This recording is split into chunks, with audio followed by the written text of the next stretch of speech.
Well, welcome everybody, and thank you to the Transient Guest Tax Committee for, I guess, the first one of, what year is this? 2021. So we will call the meeting to order.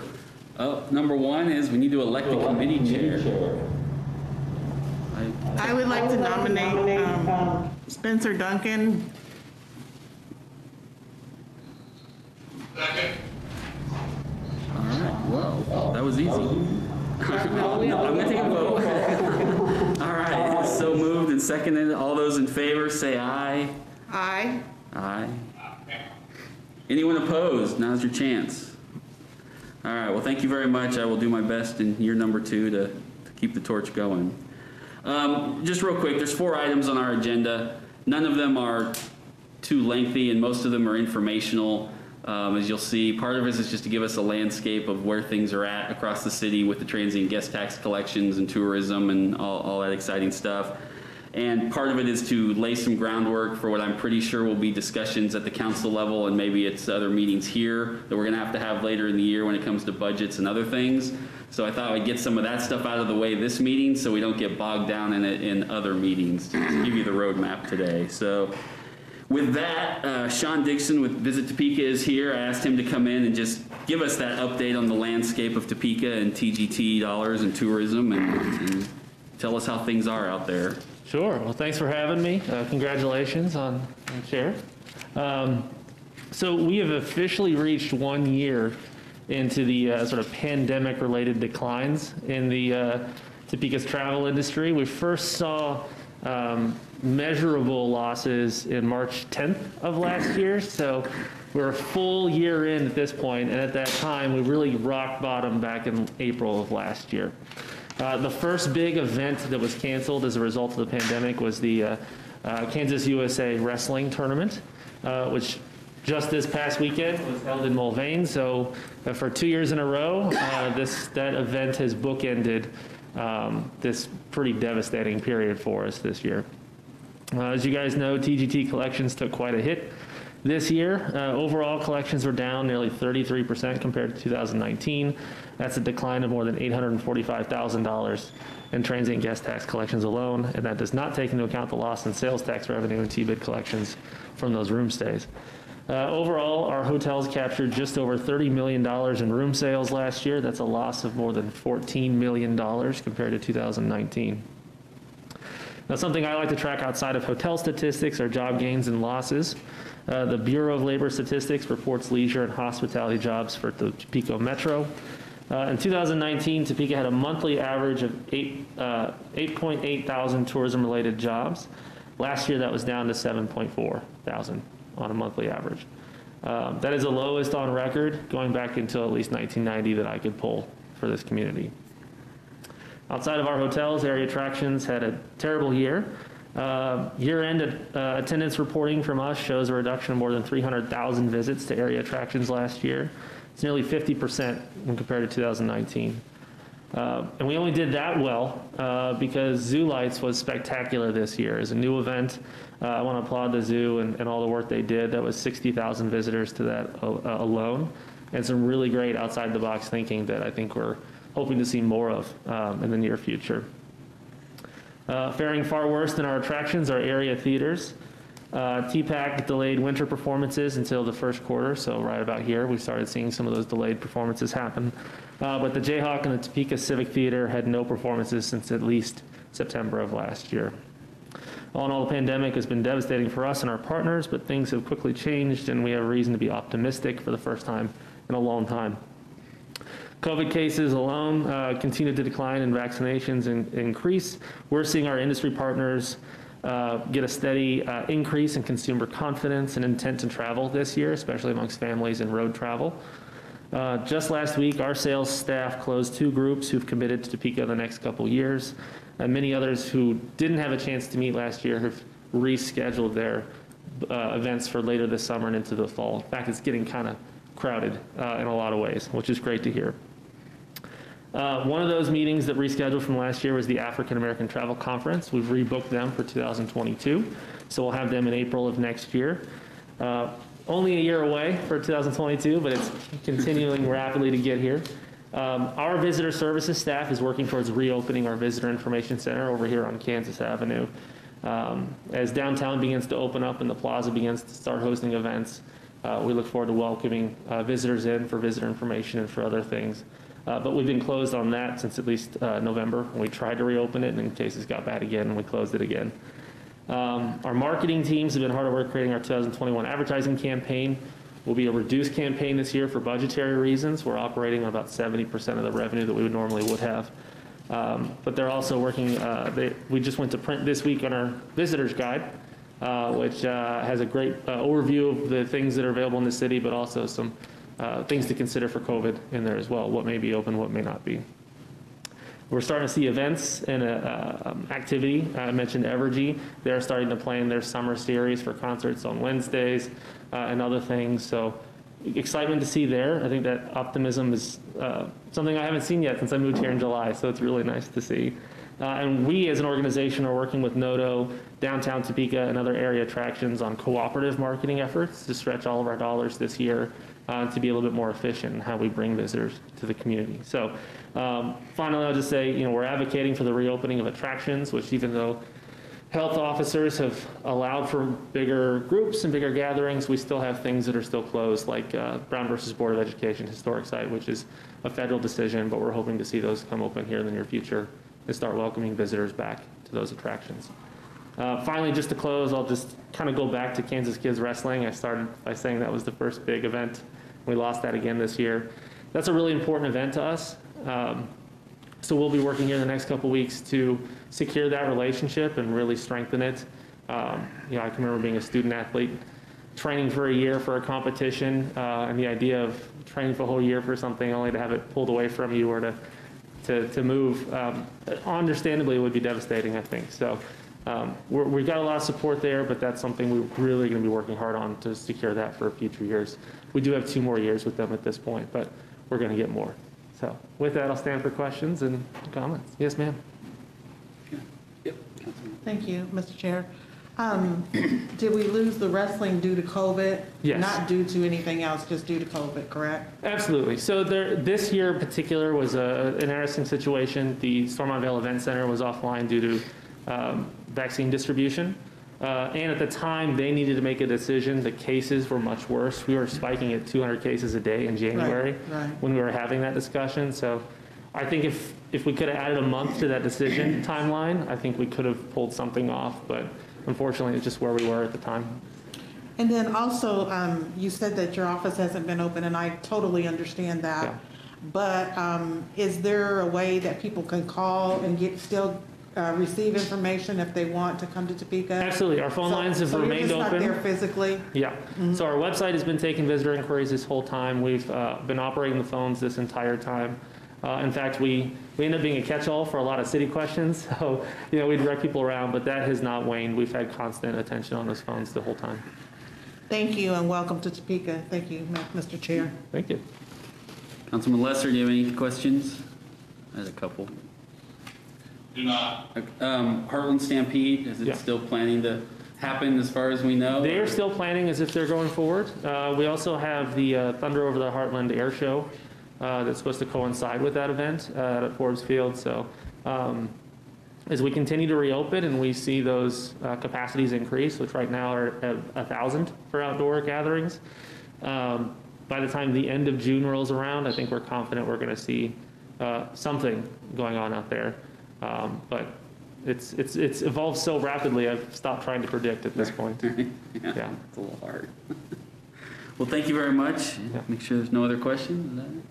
Thank you, Sean. Appreciate it. And I know you did turn in the fourth quarter report, which I'll make sure I get it sent to you too. That they submit to the city every year, so. Yes, and they were a little behind before Sean got here, and he got them all caught up very quickly, so we appreciated that. Yes, yeah, that will be a quarterly turn-in that I do for you guys. Perfect. Thank you. You bet.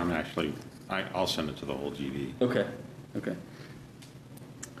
Next, I asked Kellen Seitz from I almost called it the old name, the Stormont Vale Events Center, to come and give us a brief presentation. Even though it's a county property, obviously what goes there and what's happening there has a big impact on bringing people to Topeka, which generates some of these dollars.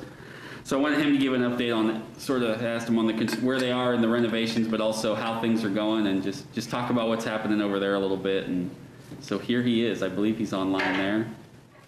Yeah, good afternoon, everybody. A lot of familiar faces in the group, so happy to see everybody here. I'm going to try my best here to share my screen.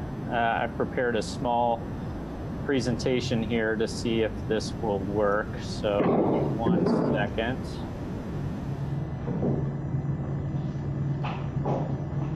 All right, is that working? We see it. Okay, perfect.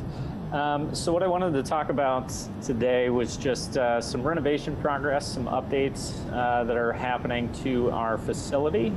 This renovation project started back in 2019. It is a $48 million renovation project, includes many items that have a direct impact on transient and guest tax revenues, both for the city and for the county of Shawnee. So without much further ado, I'll kind of jump through this presentation here. Some of the renovation highlights include an expansion of our exhibition hall. If you're familiar with the property, before the renovations started taking place, our X hall was about 44,500 square feet. We've increased the size of that to almost 79,000 square feet. Could be a little bit more than that once all the final CAD drawings are spec'd out, but we're about 79,000 square feet, which, including the floor space at Landon Arena, would allow us to do flat floor presentation type events, exhibitions, trade shows, conventions, at about 100,000 total square feet between both Landon Arena and Exhibition Hall. Also part of the renovation is the northeast entry expansion. If you've driven by on Topeka Boulevard recently, you've likely seen a lot of that work taking place. The northeast entry corridor has taken out those large concrete stairs that used to be on that northeast entry pad up to Landon Arena, and fully enclosed that space, truly marrying together the atrium area, exhibition hall, and Landon Arena, all into one facility. So that facility is now tied indoors. Patrons will come indoors, get their tickets at the box office inside, without ever having to go back outside the facilities to enter either exhibition hall or Landon Arena. So very much a convenience aspect to that northeast entry corridor expansion. Inside Landon Arena, we focused a lot of our attention on patron services amenities and patron experiential pieces. So those areas included adding 4 suites into the arena, adding a Prairie Band party deck, which is essentially an in-zone bar, a very similar type concept to the Blue Moon Bar at Kauffman Stadium, if you're familiar with that area. But also adds what we call a loge box, semi-premium seating area. Those are private boxes that are owned by specific partnership holders and or suite owners and sponsors of the facility on an annual basis. We also focused on audio-visual upgrades. We added a 4-sided Jumbotron. That's about 25 feet in length by about 14 feet in height.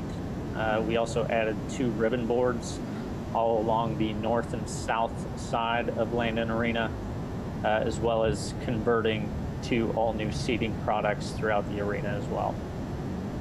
Inside Exhibition Hall, we focused on not only the expansion of flat floor space and square footage, but also on patron facilities, increasing the number of bathrooms, adding additional concessions, adding additional storage spaces, and really kind of bringing that space back up to light of where it was previously when it was built.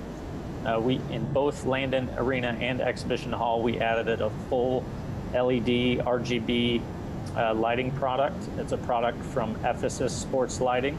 It allows us to not only have sports lighting capabilities for broadcast television that meet NCAA NHL NBA spec, but they also are fully RGB interfacing, so they can be color changed to match whatever color. We can control each individual light fixture, so on and so forth. We also added a production kitchen where the cafe inside the exhibition hall used to be.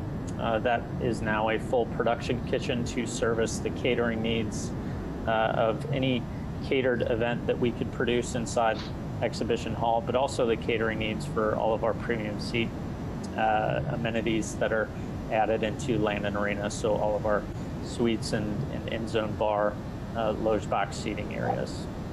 We also focused on Domer Arena. That is the equine facility. We added new seating in that space, enclosed the warm-up arena, which previously was an indoor space. We fully enclosed that. We added a drive and drop-off lane on the west side of that facility, immediately bordering Western Avenue, and added additional restrooms and renovated the ones that were there, as well as renovated the food and beverage area inside that livestock and equine facility as well. And lastly, I think to most everybody's benefit here, and certainly to a lot of mine, the parking lot and site plan improvements that were done as part of the renovation project included a resurfacing and in some areas full depth replacement of asphalt and subsurface soils inside our parking lot areas. We still have a little bit to go. We are wrapping up the northeast expansion corridor, and once that is finished and all of the concrete pad along the arena side as well as the atrium area is completed, then they'll go back in with some of their final site work in the parking lots and in those service drive areas, as well as where their construction laydown yard is in the south parking lot of our facility. You'll have to excuse some of the pictures with our facility currently being used as a vaccination site. With respect to the site that's going on, I can't really get in there and take a lot of current pictures in that space, so these were the pictures that we had before we converted into a mass vaccination site. But this is the X Hall expansion. As you can see, it almost doubled in space. You can barely see on that picture on the right-hand side of your screen all the way to the end wall, and you can't hardly make out any of the people that are in there. It's about 2 football fields in length, so it's pretty deep. So it adds a whole lot of opportunity for our convention, trade show, exhibition type business, but also it adds a lot of value to us as a management company, as there's been a lot of events that take place both in Exhibition Hall and Landon Arena. This allows us to truly move those events strictly and identify them specifically to Exhibition Hall, allowing us to produce additional live entertainment content inside Landon Arena, running concurrently on the same operating days. The Northeast entry expansion, a little tough to see here from some of the renderings. Unfortunately, we don't have any up-to-date pictures of that as of yet, but this is essentially what the mock-up is looking like. We are very close to that left picture on your screen there from where it is. We are simply missing some of the vinyl graphics that are going to be going up on those walls that you can see in the mock-up rendering picture. Everything else is pretty much completed. The glass is installed, all of the beams and support posts, walkways, concourse railings, paint finish work is pretty much done. We're just waiting on a few last cosmetic pieces in there to complete that space. These are some additional pictures of inside Landon Arena. These pictures were taken on a site tour about 2 months ago with our advisory board team. The picture on your left there kind of highlights the in-zone bar and loge box seating area, which Prairie Band has purchased the sponsorship and naming rights to. The picture on your right, you can see a little bit more of that in-zone bar, but that specifically is there to highlight the Jumbotron four-sided center-hung scoreboard.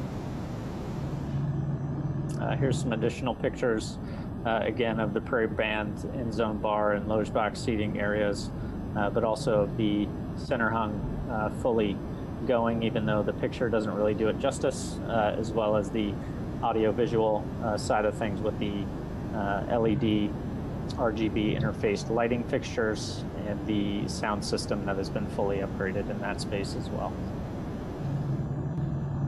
This is a current picture as of about a week ago on that northeast expansion corridor area.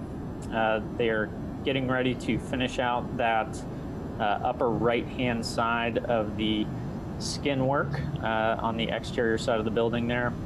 There will be a Stormont Vale Event Center backlit fascia sign that goes on that facing side of the building. It's a sign of about 75 feet in length and about 20 feet in height, and it is fully LED and lit, so you can see that at night. That's pretty much what I have in terms of visuals for this presentation. I'm happy to answer any questions that you might have, as I'm sure there are likely many. So I will jump back in here and stop sharing my screen and do my best to answer your questions. Well, I would say one of the silver linings we look for them through COVID has been that the project has been done faster, because when you don't have to work around events because they're getting canceled, it's allowed some of this stuff to be done a little quicker, which has also led to cost savings. And that money, there was sort of the list of things and still some things on it, but hey, if we could buy this, it'd be great. And some of that was some boring stuff like, ooh, we can finally buy that air conditioner we wanted, but to Kellen and his staff's credit, they tried very hard to put those savings back into fan experience things that were on that list, which I think is going to make a huge difference once it's fully open and people will understand the depth of where all this money has gone. So I'll compliment them on that. And then my one question was, could you just give a quick overview of what you expect the next 6 months or the rest of this year to look like over there in terms of planning and events and working around COVID shots and Sure. Yeah, that's kind of an ever-changing target, if you will. The vaccination clinics have been up and running since mid-December. They're due to run through the end of May inside Exhibition Hall. The county also has a clinic taking place right now in Ag Hall that is going to be wrapping up at the end of this month. And they're going to be transitioning some of their community-based vaccination efforts more towards mobile sites and actually going into communities to help inoculate those folks that might have trouble getting to facilities proper like ours to get their vaccines. From a booking landscape side of things, what we're starting to see is exactly what Sean had alluded to, which is, we're starting to see those event producers, promoters, artist agency representatives starting to look at dates again, which is promising and exciting. It's optimistic. We've taken a number of event holds, and we've got a number of offers out there on live entertainment content. That live entertainment content not only surrounds concerts, but it's also family shows, it's sporting events, it's spectacle type events like the Cirque du Soleils of the world. There's a lot of content that we're out there chasing right now. The good piece of news that we have is that Kansas has seen a pretty sharp decline in cases. Kansas has seen a pretty steady pace of vaccination efforts compared to a lot of other states in the country. That's lending itself very well for us to try and land some of these pieces of entertainment content as we look forward, 6 months down the road. I wish I could tell you I know exactly when we're going to be out of this mess, but I think it's completely dependent on, how much vaccine continues to get accelerated and distributed into the community, on how many vaccines that the hospital sites can eventually get into the arms of our community members. Once we get to that point, right now we're planning on booking content from late summer all the way through the end of the year. We're planning for events that are pretty large-scale events in the October months, so we're very hopeful that we're out of the health restriction kind of restraint that we're in now in order to be able to produce that type of content. But you know, I think we're working very hard to try and get as much of it as we can and stay on pace with you know, the energy that's out there in the community. What we have started seeing across the country as our company manages about 180 venues across the country is there is a significant desire for this type of content. We're seeing artists in communities that have far fewer restrictions sell out, where these artists would typically be, you know, a 1,500, 2,000 person type event, pushing all the way up to the 5,000 mark. So we're eagerly anticipating and trying to capture some of that hunger for the marketplace, and doing whatever we can to secure these events. Sounds like me to book my one-man show if people are desperate for content. This is my... It's not a bad idea. I know a guy that can get you a space and get you a contract on. That's right, there you go. Any other questions for Kellen? All right, well, thank you very much, sir. Appreciate it. Absolutely, thank you. All right, up next. I thought it would be good. These last two ones, I guess, are looking into the future a little bit. There's some discussions we may have to have, and they sound a little more complicated on the agenda than they are meant to be, and hopefully staff understood my clarification when I sent it to them. But part of this next one is just an overview, which we didn't actually do last year, of the process of this TGD collection and remittance, and what our process is, how we're collecting it, how it's being remitted back to us, and sort of how we spend it, more or less. I mean, basically just the 101, I guess. And so hopefully that was understandable. I got a follow-up that said, explain this a little more. So hopefully Jessica or whoever is doing that understood what I was looking for there. Jessica, you ready? Go ahead. Okay, so I'm going to ask you to do the PowerPoint. Are you on? There we go.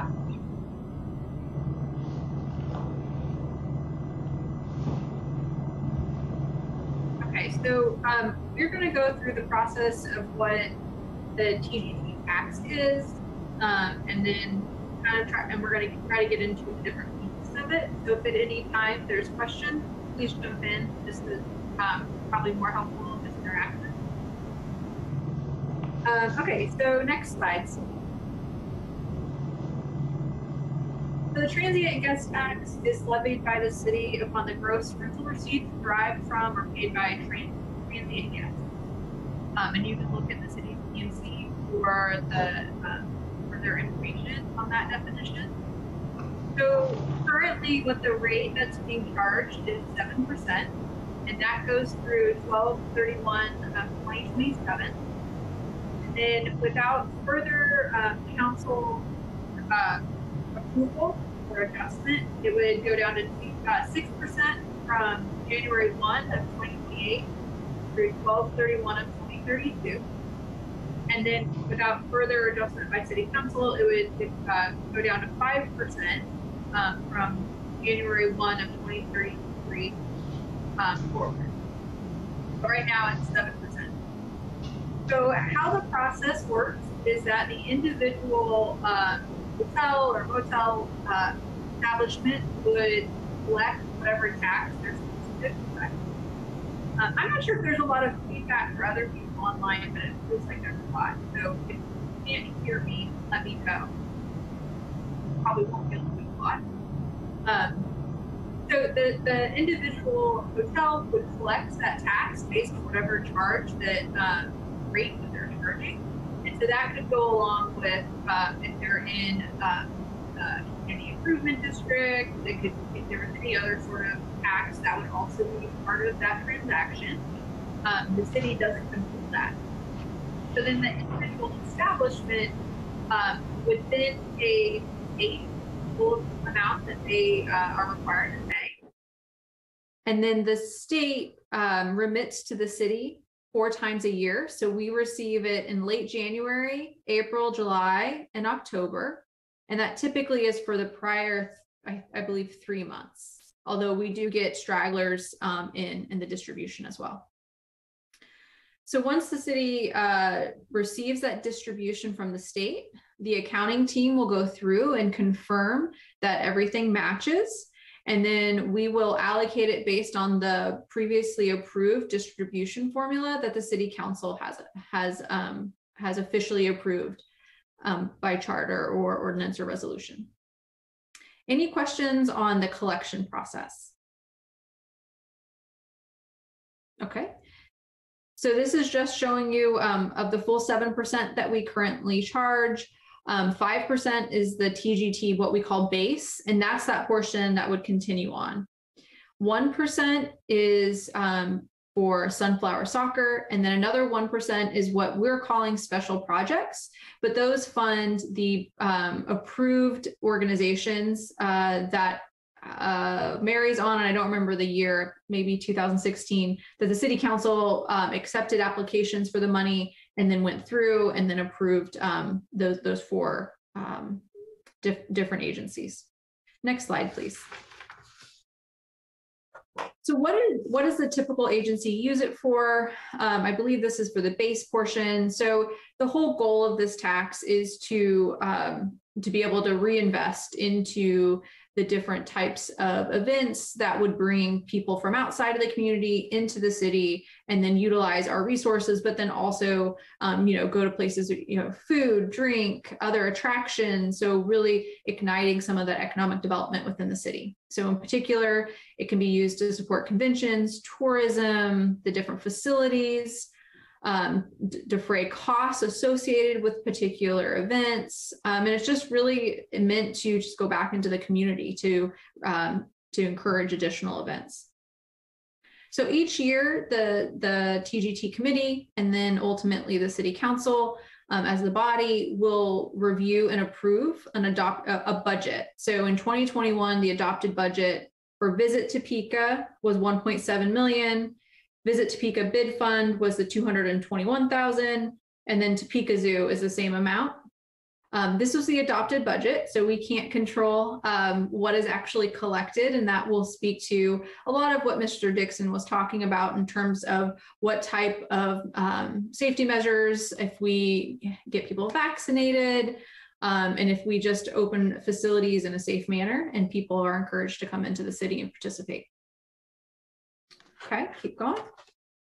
Okay, so for the 1% that's dedicated to sunflower soccer, it was originally adopted in 2012. It sunsets in December of 2032. The first project was extension of the sanitary sewer, and so that's completed, and that gets, we use the funding that comes in on the TGT tax for this to pay for the special assessment or debt. And then there's several other layers of projects. Second project was concessions, landscaping, and all of that.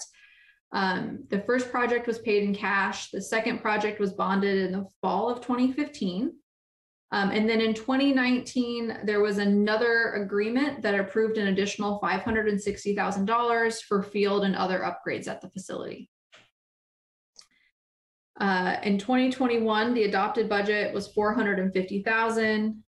The funds will be used to pay for the special assessments, as I mentioned, which is approximately $273,000. And then the agreement also outlines that it can be used for the annual premium for insurance. There is a little over $1.8 million left of that debt structure, and it will be fully retired in 2027. Okay. Jessica, yeah. Quick question about sunflower. So right now, have they come to other projects since 2019, since the fields? I have a request. Okay, so any money that we collect now through the sunflower fund, just to clarify, is either being used to pay down bond debt or just sitting there till they have another project? Correct. Correct. The fund currently has about a little over 140,000 in it, and then the next debt service payment accounts for all but $4,000 of that. So we're not sitting on a significant fund balance. Sure, gotcha. I just wanted to clarify. Hold on just a second, if I may. Yeah, yes, Councilman. Jessica, so what I'm hearing is we're sitting on that, and then when we need to make another payment, that will be used to make another payment on the debts. Okay. And how often are those payments? Say that again. Twice a year, a few times. Twice a year? Yep. And are we current on all the payments? Yes. Okay. Thank you. Thank you. Piece of the TGT we call the special projects. So the resolution was adopted in 2015, sunsets in 2027. And so the 4 projects that were approved by the governing body at that time was for Downtown Plaza, Jayhawk Theater, Constitution Hall, and the Evel Knievel Museum.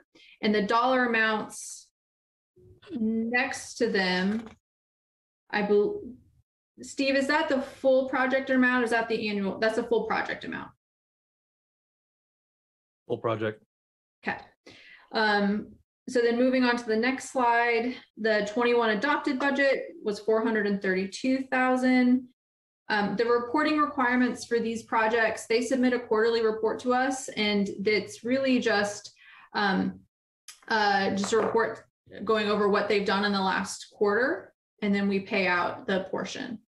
So I think what's important before we move on is just to remember is that the city, and especially in the last fiscal year, the city pays it kind of out, it's through a pass-through. So when you see an overall TGT revenue disruption, like we saw in 2020, we would only pay through what we've collected. So in 2020, we collected less money, so we paid less money to all of these entities. So one of the questions that was asked was, how do we compare to other communities? This is taken from a state form found on the state website. So we are kind of in the middle of the pack on the lower end. Not sure if there's any questions here. Okay. Next slide. So what will happen over the next couple of months as we move into the 2022 budget process, we will bring back to the TGT committee, based on the pre-approved formula, what the budget would look like, and we will get feedback from this committee, and then the committee will recommend ultimately to the governing body to approve and include in the adopted budget. So without additional changes from this body or from the governing body, what the financial team will do is make an assumption or an assessment of what we would anticipate, what is likely to happen on the revenue side. And then on the formula side for the expense, it's just a formula. So we will work with Mr. Dixon and his team, and then also Freddie, to come up with potential projections on that revenue source, and then we will bring it back to this committee in a few months. 2020, so I know. Includes the very quick present, so I'm not sure if that's covered everything in items 6 and 7, but we're here to answer questions. No, that was good. At the end of 2027, if, and I'm hoping this won't be the case, but collections don't get to where we are we committed to paying those projects that full amount, or is it solely contingent on what is collected over the next 7 years through TGT dollars? It is contingent upon the collection of the TGT dollars. The Sunflower Soccer, and Mary is on at legal, so she can jump in if I'm wrong, but my understanding of the agreement is that if there was insufficient funds received from TGT dollars, that Sunflower Soccer would be responsible for paying the assessment. But and what about, and then the other projects, that the 300,000 to the Again, is that we're going to guarantee they will get that by the end of the 12 years, or again, contingent upon collections? The 4 projects, Sunset 2027, that is just completely pass through. Okay. That's what I figured. It's good to know in case we have to budget accordingly. But like I said, I'm hoping it's issue, so here's being optimistic. But Yeah, I mean, my understanding of those projects are projects around an assumption of collection. So while it wouldn't impact the general fund or other city funds necessarily, I can imagine that any reduction, long-term reduction in dollars could impact those projects. and it may be a discussion 5 years now if we want to try to make them whole if they fall short. But that's a few years off, so we're hoping we won't hit that road. Any questions from my colleagues over here? Perfect. Thank you. That was exactly what I had envisioned. So see, good job. Thank you for reading my confusing messages and interpreting exactly what I was asking for. The last thing, and I think this may be a combination of staff, and I'd also asked told Sean I might bring this up, and Kurt is here, but I thought it was important, and actually Kurt and Sean and I had a meeting last month or so, whenever that was, as time kind of these days collapses, just about the various fees that are collected when you basically check into a hotel room. And sort of what those, trying to get an idea of what that looks like in Topeka right now. What are all those fees entail that we're actually collecting? How do we, if we know, how do we compare to some others? And if we don't, talk about how we can sort of figure that out over time. Because again, I think as we look at some budget issues and other things, I know there's been discussion of that, what we should and shouldn't do with those, and that'd be good for us to actually know where we stand on that issue if that conversation, when that conversation comes up. So that was kind of where I was going with this last item. So I don't know if staff had something they wanted to present or talk about, or see if Sean had something. Or. I think, for us, we looked at it, and we know that we collect the sales tax rate wherever the hotel happens to be located. That is the basic rate of 9.15. If you happen to be in a CID of 1 or 2%, you would add that to your sales tax number. So, for example, the hotel that is located in Wheatfield Village, you would pay 2% more sales tax than you would in another location of the city. You would collect the transient guest tax, that is the 7%, and then for each hotel room, there's the $1 T-bid fee that supports the plaza. And so those are the basic things, and I think that's what we determined is what is there for each hotel room that would be sold. So your combined rate could be as high as the 12, the 11, and be about 18.15% at the top end on a hotel room. Hopefully, mostly Topekans aren't paying that. Here's hoping, right?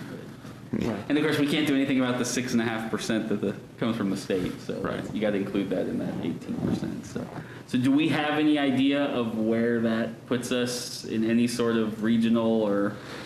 Yeah. So Wichita in the T-bid collections, they're not a percentage. It's usually flat. So that dollar that's added to that room kind of throws off the overall percentage. But if you take that out, on average, about 16.15% here.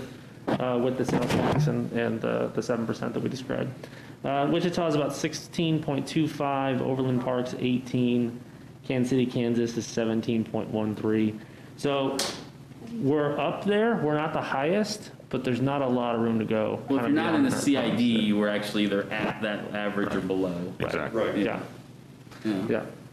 So that's good to know, because like I said, I know there's been some discussion about, hey, as we start to look at other ways to find funds, what should we tap and what shouldn't we, and what's available, and I know that's come up, which is why I just wanted to say, hey, we're kind of right there with everybody. From our point of view, if you started going up another percentage point or something like that, you're going to make us less competitive with our comp set. Yeah.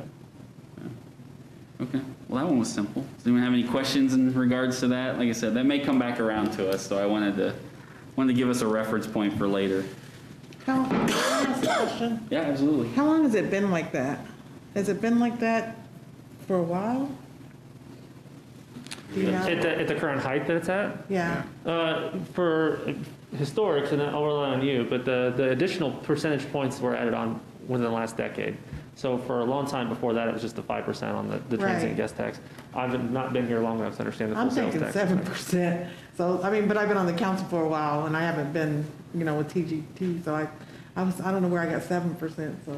Well, this is something we've always watched. Right. As long as I've been in the hotel industry, we've always watched how we compare Right. with other markets, because we don't want to put ourselves in a competitive, Right.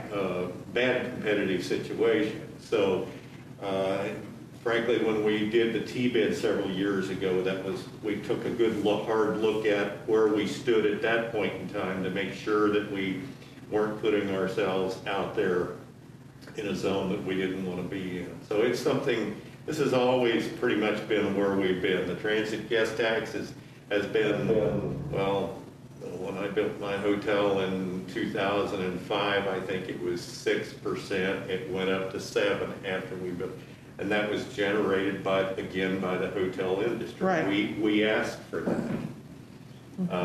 So it's been I guess I just 5, stopped at 7. Yeah, and I think to interpret that, like that, So when I heard that, I was like, whoa. so wait a that's minute. an often misconception. People look at just what your base transient guest tax number is, Right. which for us is 7 plus $1 assessment for the T-bid. But what the councilman's getting at and what we're providing is there's taxes stacked on top of that. So the overall effective tax rate for a hotel room obviously varies depending on the conditions we've described, but it will be closer to that 16, 17, 18%. In most markets in the state of Kansas. Now, as we get into our outlying competitive states, Missouri will be a little bit lower just because they have lower sales tax rates throughout the state. But for us, we compete with a lot of in-state business, so that's not as big of a concern for us versus the other Kansas cities. Okay, thank you. I'll get off the 7%. Well, it's going to go down to 5 when you're on the council in 2033. So. Any other questions, comments, anything else for the good of the body? That was all I had today. Anything staff needs to tell us or do? All right. Well, with that, we will adjourn. Thank you, everybody. Thank you.